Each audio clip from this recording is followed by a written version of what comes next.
飲完呢幾款湯之後啊，個人係咁爽噶。呢段時間又濕又焗，佢係濕重嘅高峰期，成個人好似漿糊咁樣漿住晒，攰賴賴，冇嚟精神。我之前都係咁噶，成個人咧昏昏沉沉，瞓極都瞓唔夠。朝頭早起身嗱，塊面成個發水麵包咁樣。我曾經都試過攞咖啡嚟提神噶，但係一到晏晝3點鐘咧就唔夠膽飲啦喎。重點啊，咖啡唔係從根源上面去解決你嘅攰氣。我今日咧就分享5款我經常煲嘅祛濕湯方。春季呢段時間你記得多啲煲嚟飲啊，飲完個人啊真係鬆啲嘅喎。第一款就係好經典嘅雞骨草赤小豆煲豬橫脷。如果你個豬肝仔火比較重嘅，你煲呢個湯就啱晒啦。嗱，怕寒嘅咧，薏米炒一炒佢更加好。第二款咧就係五子毛肚淮山湯。呢個湯咧唔寒唔熱，好平和嘅，一家大細都啱飲。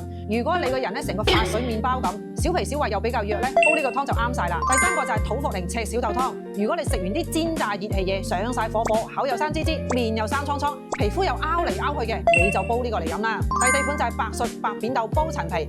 望下自己條脷苔白賴晒嘅，中午食完飯到夜晚都唔覺得肚餓嘅，咁你真係要煲多啲呢個嚟飲啦。第五款就係雞骨草五子毛肚茯苓湯。如果個老公仔煙酒不離手嘅，加班捱夜嘅，你就煲多啲呢個嚟飲啦。如果你好似我以前咁樣，成日都攰賴晒，仲俾人叫懶蟲嘅，咁你真係好好地煲上以上嗰5款湯啊！記得點讚收藏好，煲完之後翻到嚟話俾我聽，你有咩感覺？